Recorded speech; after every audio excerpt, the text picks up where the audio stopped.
नमस्कार। दोपहर के 2 बजने को हैं। आप देख रहे हैं न्यूज 18 राजस्थान। मैं हूं आपके साथ मनुराज सक्सेना। खबरों की शुरुआत करते हैं जम्मू कश्मीर के कुपवाड़ा से आ रही इस वक्त की बड़ी खबर के साथ। दरअसल कुपवाड़ा में 2 आतंकी ढेर हुए हैं। पूरे इलाके में इस वक्त सर्च ऑपरेशन चल रहा है। पुलिस और सेना ऑपरेशन लगातार जुटी हुई है। सुरक्षा बलों ने पूरे इलाके को सील कर दिया है। जम्मू कश्मीर के कुपवाड़ा में सुरक्षा बलों और आतंकी के बीच इस वक्त मुठभेड़ चल रही है। खबर है कि सुरक्षा बलों ने नई आतंकियों को घेर रखा है।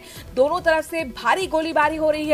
फिलहाल 2 आतंकियों के ढेर होने की जानकारी मिल रही है। पुलिस और सेना की टीमें इस वक्त ऑपरेशन में लगी हुई हैं। सुरक्षा बलों ने पूरे इलाके को इस वक्त कॉर्डन ऑफ किया हुआ है। सर्च ऑपरेशन चल रहा है। आतंकियों को ढेर करने की कोशिश। 2 आतंकी अब तक ढेर हो चुके हैं।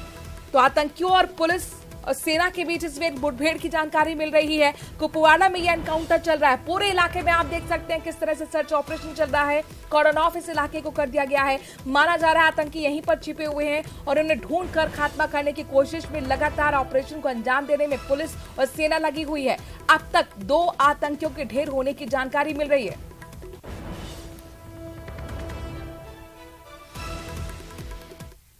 वहीं दिल्ली पुलिस की बड़ी कार्रवाई देखने को मिली है। गैंगस्टर के खिलाफ दिल्ली पुलिस की कार्रवाई। आपको बता दें कि दिल्ली हरियाणा में पुलिस ने छापेमारी की है। अवैध हथियार और कैश भी बरामद किया गया है। इसके साथ साथ कुछ लोगों को हिरासत में लिया गया है। बड़ी खबर जहां पर दिल्ली पुलिस का बड़ा एक्शन देखने को मिला है। गैंगस्टर्स के खिलाफ खासतौर पर यह छापेमारी हो रही है। कहां कहां ये छापेमारी हो रही है? दिल्ली राजधानी में, इसके साथ साथ हरियाणा में भी पुलिस की छापेमारी चल रही है। खबर यह कि अवैध हथियार और कैश भी बरामद हुआ है। साथ ही कुछ लोग जो कि गैंगस्टर से जुड़े हुए हैं उन लोगों को हिरासत में लेकर पूछताछ चल रही है।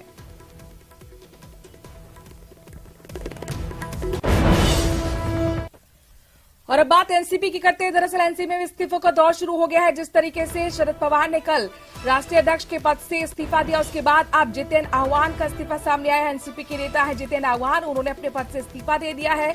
इसके साथ साथ अपने दर्शकों को बता दें, अनिल पाटिल ने भी अपना इस्तीफा पवार को सौंप दिया है। एनसीपी के मुख्य चीफ व्हिप का इस्तीफा हो गया है। शरद पवार को मनाने की कोशिश चल रही है। कई कार्यकर्ता कल नेता रोते हुए भी नजर आए थे और उनसे कहा था कि आप अपना जो इस्तीफे का फैसला है उसे वापस ले लीजिए। हालांकि अजीत पवार का इस पर बयान आया। उनका कहना है कि 2 से 3 दिन का वक्त शरद पवार को सोचने समझने के लिए चाहिए। मीटिंग का दौर लगातार चल रहा है और इन सबके बीच में बड़ी खबर यह कि एनसीपी में शरद पवार के इस्तीफे के बाद अब नेताओं के इस्तीफे का सिलसिला शुरू हो गया है। जितेन आह्वान ने इस्तीफा दे दिया है। इसके साथ साथ खबर ये अनिल पाटिल ने भी पवार को अपना इस्तीफा सौंप दिया है। चाचा भतीजे का लड़ाई का असर और ये जंग का असर एनसीपी में साफ तौर पर देखने को मिल रहा है। और अब एनसीपी नेताओं के इस्तीफे का दौर शुरू। बात द केरल स्टोरी की करते हैं। दरअसल फिल्म द केरल स्टोरी के मेकर्स को बड़ी राहत मिली है। द केरल स्टोरी पर बैन से सुप्रीम कोर्ट ने इनकार कर दिया है। सुप्रीम कोर्ट ने बैन वाली याचिका को खारिज कर दिया और साफ तौर पर सीजीआई का कहना है कि हर बात पर सीधे सुनवाई नहीं हो सकती है। दरअसल एक याचिका दाखिल की गई थी ये मांग करते हुए द केरल स्टोरी पर प्रोपेगेंडा का आरोप लगाते हुए कि इस फिल्म को बैन कर देना चाहिए, जो कि प्रोपेगेंडा के तहत ही बनी गई है। कोई सच्चाई इसमें नहीं है। लेकिन सुप्रीम कोर्ट से यहां पर द केरल स्टोरी के मेकर्स को राहत मिली है। सुप्रीम कोर्ट ने बैन से इनकार कर दिया है और याचिका को खारिज कर दिया है। सीजीआई का साफ तौर पर कहना कि हर बात पर सीधे सुनवाई नहीं कर सकते।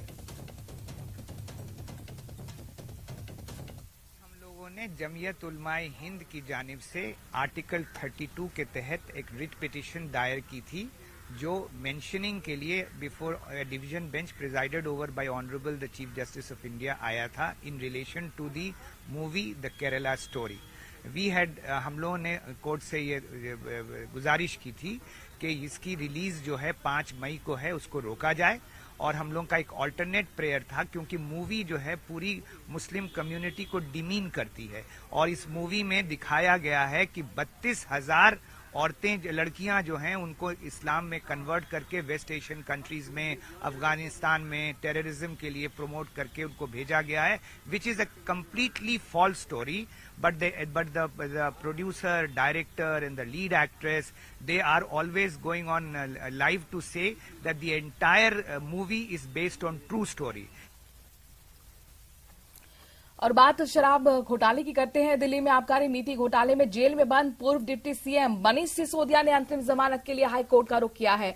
आबकारी नीति मामले में सीबीआई की ओर से दर्ज केस में मनीष सिसोदिया ने हाईकोर्ट में अंतरिम जमानत के लिए याचिका दाखिल की है। पत्नी की खराब सेहत का हवाला देकर मनीष सिसोदिया की तरफ से यह अंतरिम जमानत की मांग की गई है। हाईकोर्ट ने सीबीआई से कल यानी गुरुवार तक स्टेटस रिपोर्ट दाखिल करने के लिए कहा है। गुरुवार को ही कोर्ट इस याचिका पर सुनवाई करेगा। इससे पहले सीबीआई ने इस मामले में मंगलवार को एक और चार्जशीट दाखिल की थी, जिसमें आप सांसद राघव चड्ढा का नाम भी शामिल था। हालांकि राघव चड्ढा को चार्जशीट में आरोपी नहीं बताया गया है, केवल ये लिखा गया है कि वो आबकारी नीति से जुड़ी मीटिंग्स में शामिल रहे थे।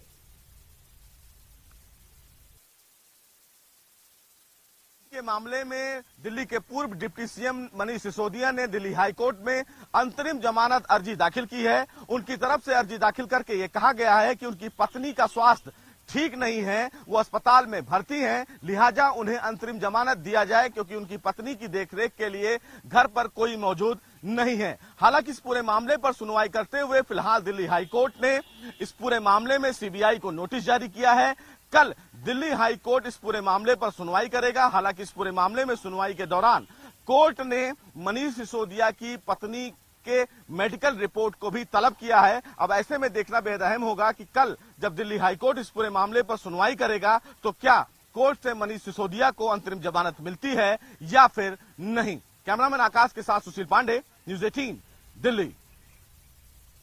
तो कल हाईकोर्ट साफ करेगा कि बेल मिलेगी या जेल। मनीष सिसोदिया को बहरहाल इससे पहले भी अंतरिम जमानत की याचिका पहले भी खारिज हो चुकी है। बढ़ते आगे, बीजेपी कार्यकर्ताओं ने दिल्ली के मुख्यमंत्री अरविंद केजरीवाल के घर के बाहर रिनोवेशन विवाद को लेकर विरोध प्रदर्शन किया है। तस्वीर आपके सामने। प्रदर्शन में बीजेपी के राष्ट्रीय महासचिव दुष्यंत गौतम भी शामिल हुए। तमाम बीजेपी कार्यकर्ता पिछले कई दिनों से लगातार अरविंद केजरीवाल के घर के बाहर प्रदर्शन कर रहे हैं।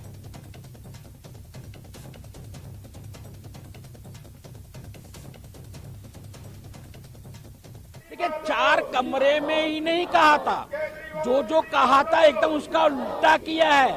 4 कमरे से पहले जो भाषण दिया था, देखिएगा शीला दीक्षित 10 एसी लगे हुए हैं, इन एसी का बिल कौन देगा, आम जनता देगी, ऐसा नहीं चलने दूंगा, मैं आऊंगा सब पे कंट्रोल करूंगा।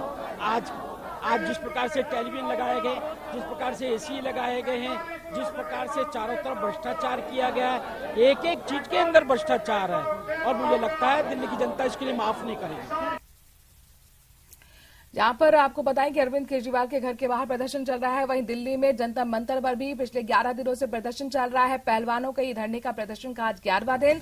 ओलंपिक में देश को पदक दिला चुके पहलवान Bajrang Punia, Sakshi Malik, Commonwealth Games gold medallist Vinesh Phogat की अगुवाई में ये पहलवान दिल्ली के जंतर मंतर पर धरना दे रहे हैं। पहलवानों ने WFI के अध्यक्ष ब्रजभूषण सिंह पर यौन उत्पीड़न का आरोप लगाया है, उनकी गिरफ्तारी की मांग की है। इस बीच भारतीय ओलंपिक संघ के अध्यक्ष PT उषा दिल्ली के जंतर मंतर आज पहुंची और धरना दे रहे पहलवानों से मुलाकात की। उन्होंने विनेश फोगाट, साक्षी मलिक और संगीता फोगाट से मुलाकात की। इसका वीडियो अब सामने आया है। बजरंग पुनिया और सत्यव्रत कादियान भी वहां पर बैठे हुए नजर आ रहे हैं। करीब 1 घंटे की मुलाकात हुई और बाद में PT उषा जंतर मंतर से निकल गई। आपको बता दें कि PT उषा से पहले डिसिप्लिन का हवाला इन पहलवानों को प्रदर्शन के दौरान देती हुई नजर आई, लेकिन आज एकाएक उन्होंने अपनी मौजूदगी प्रदर्शन में दिखाई है और वहां पहलवानों से मुलाकात की है। बोल दिया कि हमें न्याय चाहिए, हमें कोई ना तो हमारी गवर्नमेंट से कोई लड़ाई है, ना हमारी किसी और से लड़ाई है, चाहे वो पार्टी है विपक्ष है, किसी के साथ हमारा कोई नहीं है। हम सिर्फ कुश्ती के लिए बैठे हैं। अगर कुश्ती में सब कुछ ठीक हो जाएगा, जो एलिगेशन लगे हैं तो उनके ऊपर सिद्ध होने के बाद उनको जो कार्रवाई। और वहीं बजरंग दल पर बैन का मामला लगातार तूल पकड़ता जा रहा है। बजरंग दल गुस्से में लगातार सड़कों पर उतरकर प्रदर्शन कर रहा है। कर्नाटक में आपको बता दें कि कांग्रेस के घोषणा पत्र पर लगातार हंगामा जारी है। हैदराबाद की तस्वीरें आपको हम दिखा रहे हैं, जहां पर कांग्रेस मुख्यालय के बाहर बजरंग दल के कार्यकर्ताओं ने प्रदर्शन किया। संगठन को बैन करने के वादे पर बवाल मचा हुआ है। कांग्रेस के खिलाफ बजरंग दल सड़कों पर उतरकर प्रदर्शन कर रहा है। ये हैदराबाद की तस्वीरें। न सिर्फ हैदराबाद बल्कि कर्नाटक में भी लगातार बजरंग दल प्रदर्शन कर रहा है। दरअसल कांग्रेस ने घोषणा पत्र में PFI के साथ साथ बजरंग दल पर बैन लगाने का वादा किया था और इसी को लेकर बजरंग दल गुस्से में सड़क पर अपना आक्रोश जाहिर करता हुआ, प्रदर्शन करता हुआ। एक तरफ लगातार सियासी बवाल, बीजेपी हमलावर, तो बजरंग दल भी सड़क पर उतरकर आक्रोश जाहिर कर रहा है।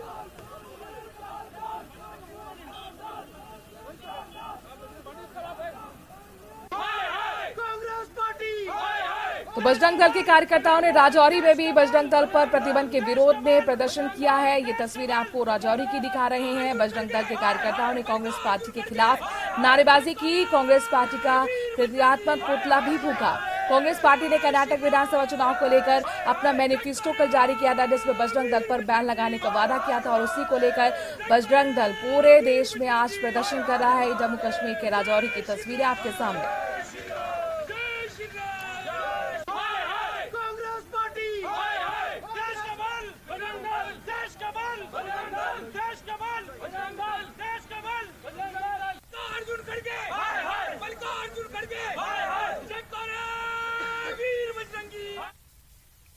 तो विधानसभा चुनाव को लेकर प्रधानमंत्री नरेंद्र मोदी 2 दिन के कर्नाटक दौरे पर पहुंचे हुए हैं। पीएम का प्रचार अभियान का आज दूसरा दिन है। पीएम ने मूडबिद्री में जनता को संबोधित करते हुए कहा कि देश के 140 करोड़ लोग ही मेरा रिमोट कंट्रोल हैं। पीएम मोदी आज 3 जनसभाएं करेंगे। पहली रैली मूडबिद्री में हुई है, उसके अलावा अंकोला और बेलहोंगल में भी सभाएं होंगी। और आज जो पहली जनसभा मूडबिद्री में हुई, उन्होंने भाषण की शुरुआत बजरंग बली के नारे के साथ ही की।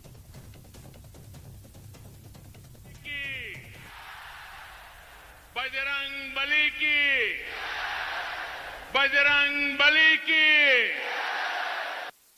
बजरंग बली की, बजरंग बली की, बजरंग बली की। जनता जनार्दन का आदेश हमारे सर आंखों पर। आखिरकार आप ही इस देश के 140 करोड़ लोग, वो ही हमारा रिमोट कंट्रोल है। और इसलिए आपने कहा कि इंटरप्रिटेशन की जरूरत नहीं है, तो मैं आपके आदेश को अपने सर आंखों पे चढ़ा देता हूं। 10 मई यानी अगले बुधवार को मतदान का दिन बहुत दूर नहीं है। बीजेपी का संकल्प है कर्नाटका को नंबर 1 बनाना। बीजेपी का संकल्प है कर्नाटका में आधुनिक इंफ्रास्ट्रक्चर का निर्माण करना। बीजेपी का संकल्प है कर्नाटका को मैन्युफैक्चरिंग सुपर पावर बनाना। ये हमारा आने वाले वर्षों का रोड मैप है। चलिए बढ़ते आगे, बात मुख्यमंत्री गहलोत की करते हैं। दरअसल सीएम गहलोत का आज जन्मदिन है। आदिवासी बाहुल इलाकों में आज जन्मदिन मनाएंगे मुख्यमंत्री। करीब 3 बजे खबर है कि एयरपोर्ट पहुंचेंगे सीएम और 3:30 बजे कोटड़ा ब्लॉक के घाटा गांव पहुंचेंगे। महंगाई राहत कैंप और प्रशासन गांव के संग अभियान का अवलोकन भी करेंगे मुख्यमंत्री। इसके साथ साथ शाम 5 बजे झाजोल में महंगाई राहत कैंप का अवलोकन करेंगे। शाम 6:30 बजे उदयपुर में महंगाई राहत कैंप के अवलोकन का भी होगा कार्यक्रम।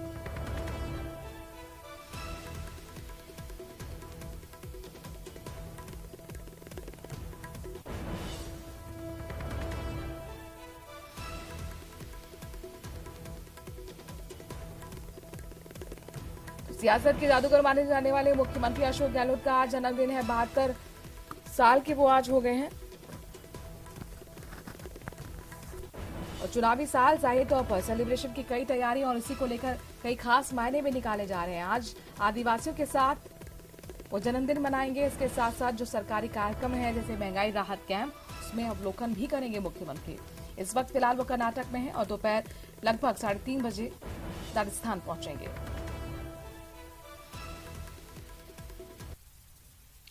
और देखिए, प्रधानमंत्री नरेंद्र मोदी ने भी सीएम गहलोत को ट्वीट कर जन्मदिन की शुभकामनाएं दी हैं। उन्होंने ट्वीट कर लिखा है, राजस्थान के मुख्यमंत्री अशोक गहलोत जी को जन्मदिन की हार्दिक शुभकामनाएं। उन्हें दीर्घायु और स्वस्थ जीवन का आशीर्वाद मिले। तो आज मुख्यमंत्री गहलोत का जन्मदिन, प्रधानमंत्री नरेंद्र मोदी की तरफ से उन्हें जन्मदिन की शुभकामनाएं दी गई। ट्वीट के जरिए प्रधानमंत्री ने दीर्घायु और स्वस्थ जीवन की आशीर्वाद की कामना की है। वहीं सचिन पायलट ने भी सीएम गहलोत को जन्मदिन की बधाई दी। पायलट ने ट्विटर पर लिखा है, मुख्यमंत्री अशोक गहलोत जी को जन्मदिन की हार्दिक बधाई और शुभकामनाएं। मैं आपके उत्तम स्वास्थ्य और दीर्घायु जीवन की कामना करता हूं। तो लगातार बधाइयों का सिलसिला जारी है। सचिन पायलट की तरफ से भी बधाई संदेश ट्वीट के जरिए उन्होंने मुख्यमंत्री गहलोत को बधाई दी है। तो आज सियासत के जादूगर अशोक गहलोत का 72वां जन्मदिन है और इस मौके पर प्रदेश में कई कार्यक्रमों का आयोजन हो रहा है। भरतपुर में जनाना अस्पताल में राज्य मंत्री सुभाष गर्ग के नेतृत्व में फल वितरण किया गया। डॉक्टर गर्ग ने मरीजों का हाल जाना, उन्हें निःशुल्क चिरंजीवी योजना के बारे में जानकारी दी। साथ ही मुख्यमंत्री अशोक गहलोत को जन्मदिन की शुभकामनाएं दी। प्रदेश के लोकप्रिय जननायक मुख्यमंत्री माननीय श्री अशोक गहलोत जी का जन्मदिवस है। आज पूरा प्रदेश ही नहीं, देश में भी उनका ये जन्मदिवस मनाया जा रहा है, 72वां जन्मदिवस है। इस मौके पर मैं प्रदेश की जनता की ओर से, अपनी सरदारी की ओर से और स्वयं की ओर से माननीय मुख्यमंत्री जी के जो है स्वस्थ रहने की और दीर्घायु होने की कामना करता हूँ। जिस तरह से वो उनके कुशल मार्गदर्शन और नेतृत्व में सरकार ने जो जन कल्याणकारी नीतियों का निर्माण करके क्रियान्वयन किया है और प्रदेश की जनता में एक विश्वास उजागर हुआ है, भगवान उनको और शक्ति दे और वो इसी तरह से प्रदेश की जो है सेवा करता रहे। और इस बीच श्रीगंगानगर से बड़ी खबर आ रही है, जहां पर करंट की चपेट में आने से 2 लोगों की दर्दनाक मौत हो गई। दरअसल 11 kV की लाइन की चपेट में आने से यह हादसा हुआ। विद्युत सप्लाई सही करते समय यह हादसा हुआ। घरसाना के गांव 2MD में ये दर्दनाक हादसा हुआ है। दोनों मृतक पत्रोड़ा गांव के बताए जा रहे हैं। फिलहाल मृतकों के शव घरसाना सामुदायिक स्वास्थ्य केंद्र में रखवाए गए हैं।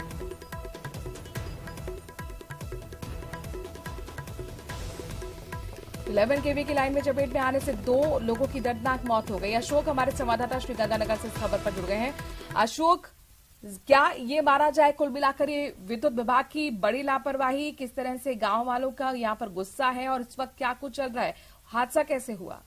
जी मनु जी, देखिए इसको वाकई विद्युत विभाग की लापरवाही माना जाएगा, क्योंकि कल रात से ही श्रीगंगानगर जिले में मौसम काफी खराब था और उसी की वजह से जब 11 किलोवाट की लाइन में डिफॉल्ट आया और उस डिफॉल्ट को सही करने के दौरान जब 2 व्यक्ति सही कर रहे थे तो उसी दौरान विद्युत सप्लाई शुरू कर दी गई, जबकि उस समय विद्युत सप्लाई शुरू नहीं की जानी चाहिए थी, प्रॉपर पावर कट लिया जाना चाहिए था। तो कहीं न कहीं विद्युत विभाग की ये लापरवाही है कि लापरवाही की भेंट 2 व्यक्तियों की मौत हो चुकी है और दोनों ही व्यक्ति गड़साना के गांव 2MD के खेत में काम कर रहे थे, उसी दौरान ये हादसा हुआ है। जी, क्या ये विद्युत विभाग के कर्मचारी ही थे और अगर थे तो किसी तरह के मुआवजे का ऐलान अब तक? अशोक, देखिए अभी इनकी एक्चुअल आइडेंटिटी सामने नहीं आ पाई है। हालांकि जो सूत्रों से हमें जानकारी मिल रही है उनका कहना है कि ये खेत में काम करने वाले किसान या मजदूर हो सकते हैं जो उस समय जो इलेक्ट्रिसिटी लाइन में जो खराबी आई थी उसको सही करने का प्रयास कर रहे थे और उसी दौरान इलेक्ट्रिक सप्लाई खोल दी गई और ये दोनों करंट लगने से वहीं मौके पर ही इनकी मौत हो गई। फिलहाल दोनों के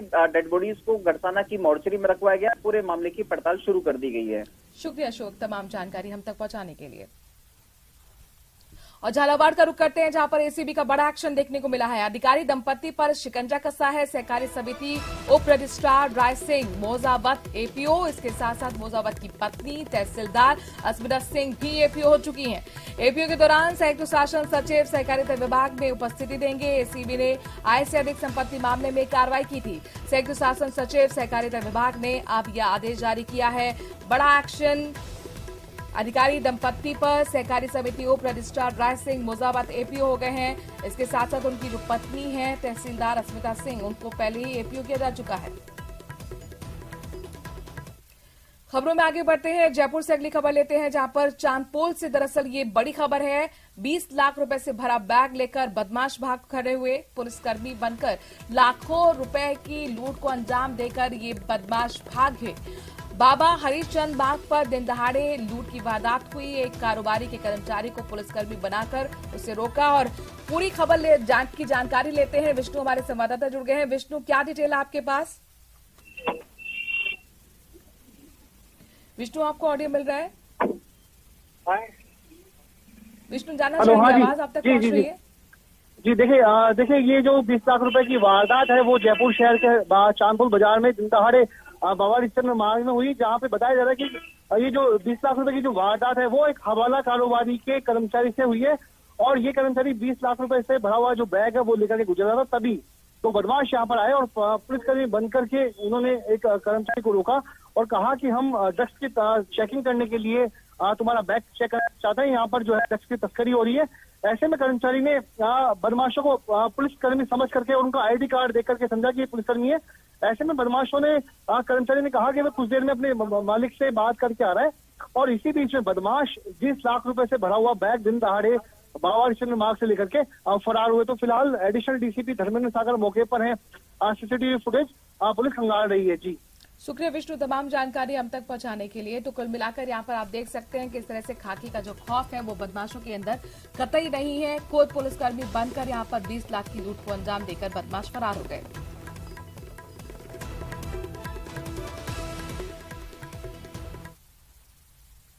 तो जयपुर की चांदपोल से बड़ी खबर, जहां पर पुलिसकर्मी बनकर लाखों रुपए लेकर भाग खड़े हुए बदमाश चेकिंग का हवाला देकर, ड्रग्स की सप्लाई का हवाला देकर चेकिंग के बहाने 20 लाख रुपए का बैग लेकर रफू चक्कर हो गए बदमाश। फिलहाल पुलिस अधिकारी इस पूरे मामले की छानबीन कर रहे हैं। सीसीटीवी की मदद से अब बदमाशों तक पहुंचने की कोशिश है। और राष्ट्रीय राजधानी दिल्ली में मई महीने में जिस तरह से बेमौसम बारिश हो रही है वो मुसीबत बन गई है। सोमवार को हुई जोरदार बारिश के बाद दिल्ली एनसीआर से लगातार सड़क धंसने की घटनाएं अब सामने आ रही हैं। तो ये ताजा मामला दिल्ली के खजूर इलाके का है, जहां अचानक सड़क का एक हिस्सा धंस गया। इसे देखते हुए मार्ग से बड़े वाहनों को अब रोका गया है और इसी के चलते यहां पर लोगों को आने जाने में दिक्कत भी हो रही है। बताने से पहले मंगलवार को हौजरानी क्षेत्र में भी सड़क का एक हिस्सा धंस गया था। लोगों को अब लगातार ऐसी घटनाओं की वजह से जाम भी झेलना पड़ रहा है। इंटरनेट की तो मजदूरों ने जो वो गड्ढा खोदा है, तो गड्ढे खोदने से जो है ना पाइपलाइन पानी की टूट गई और पानी की पाइपलाइन टूटने से जो पानी बहा है उसकी वजह से ये सारा हो गया।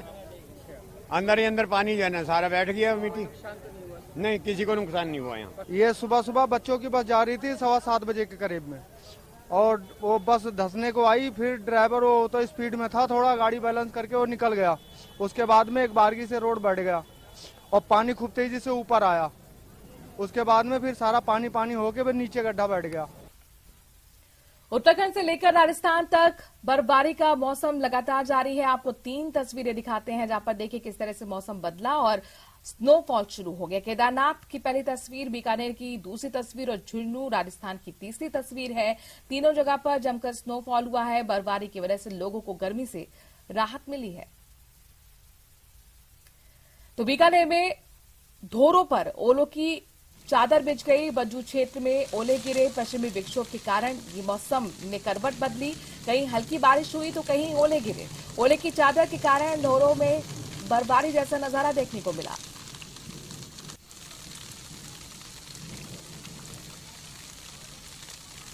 तो वहीं झुंझुनू भी आपको ले चलते हैं। यहाँ पर भी मौसम का मिजाज बदलता हुआ दिखा। पिलानी के पीपी सहित आसपास के गांव में ओलावृष्टि हुई और ओलावृष्टि के बाद जमीन पर ओलों की चादर बिछती हुई नजर आई। तेज अंधड़ से बिजली के पोल भी धराशायी हुए हैं। बिजली के पोल टूटने से ग्रामीण इलाकों में विद्युत आपूर्ति भी बाधित हुई है। मौसम विभाग ने इसके साथ साथ 5 मई तक येलो अलर्ट जारी किया है। इसका मतलब ये हुआ कि इसी तरह से बारिश का सिलसिला 5 मई तक जारी रहेगा। मेघ गर्जना के साथ वज्रपात और तेज हवाओं की चेतावनी जारी की गई है।